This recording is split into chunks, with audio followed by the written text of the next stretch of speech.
बहुत बड़े बड़े धार्मिक स्थलों के बारे में मैं इस चैनल पे बता चुका हूँ। आज मैं आपको एक ऐसे धार्मिक स्थल के बारे में बताता हूँ जो इस धरती पे अजूबा है, जहाँ साइंस भी फेल है। बड़े बड़े वैज्ञानिक नहीं पता कर पा रहे हैं कि ये क्या शक्ति है जो ऐसा कर रही है। तो आज मैं आपको ले चलता हूँ हरियाणा में जिंद, और जिंद में है गुरुद्वारा धमतान साहिब। ये गुरुद्वारा बहुत प्राचीन है। ये गुरुद्वारा उस टाइम का है जब गुरु तेग बहादुर जी 3 बारी इस गुरुद्वारे में गए थे। जब सबसे पहले गुरु तेग बहादुर जी अपनी धार्मिक यात्रा पे निकले थे, पहली धार्मिक यात्रा पे, जहां उनकी पत्नी और उनकी माता जी भी उनके साथ थी, तो वो यहाँ ठहरे थे। वहां पे एक सेठ रहते थे जिनका नाम था डागर चौधरी। उनको बाद में डग्गू भाई के नाम से मशहूर हुए। वो महाराज जी से मिलने आए और महाराज जी के लिए भेंट स्वरूप वो घर से गागर भर के दूध लेके आए थे। जैसे ही गुरु ने उस दूध को देखा, उन्होंने कहा इसे वापस ले जाओ, मैं इसे नहीं लूंगा, मैं इसे स्वीकार नहीं करूंगा। उन्होंने कहा ये तो दूध है महाराज। बोले नहीं, ये दूध नहीं है, इसमें लहू है। तूने अपनी भैंस से जबरदस्ती उसकी पूंछ मरोड़ के, जबरदस्ती कष्ट देके ये दूध निकलवाया है,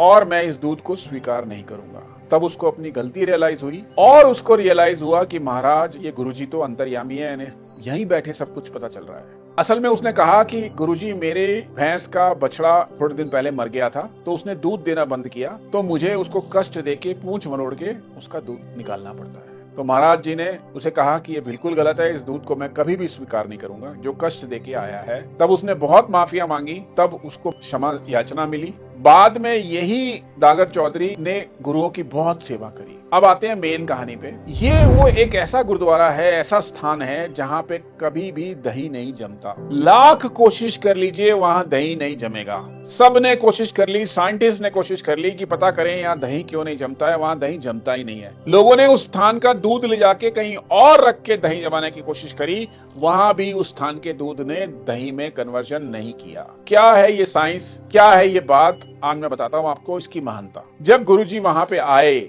और बहुत सारी संगतें आ गई, पाकिस्तान से, यहाँ से, वहां से, सबको पता चला कि गुरु महाराज यहाँ पे आए हुए हैं धमतान में। सब लोग आ गए, सेवक गए घर घर दूध बांटने। लोगों ने दूध देने से मना कर दिया, सब वापस लौट के आए, बड़े मायूस थे। तो उन्होंने गुरुओं को बताया कि दूध नहीं मिला है। तो गुरुजी ने बोला दोबारा दूध मांग के आइए। तो वो दोबारा मांगने गए, तो लोगों ने क्या बहाना बनाया कि हमने तो दही जमा दिया है। बहुत सारे लोगों ने एक ही बात बोल दी, और उस दिन के बाद से धमताना में दूध का दही कभी नहीं बना आज तक। पूरी साइंस फेल हो चुकी है। इतनी महान ये जगह है, गुरुओं का आशीर्वाद वहां पे है। वहां पे तालाब है, वहां पे कुआं है, वहां पे सब कुछ है। इसके पीछे भी एक बहुत लंबी कहानी है, लेकिन आज तक आपने जीवन में ये नहीं सुना होगा कि किसी स्थान पे गुरुओं की शक्ति की वजह से दही ही नहीं जमता। उन्होंने प्रकृति को चेंज कर दिया वहां पे, उस पर्टिकुलर स्थान पे। तो आप समझ लीजिए कितने महान थे हमारे गुरु।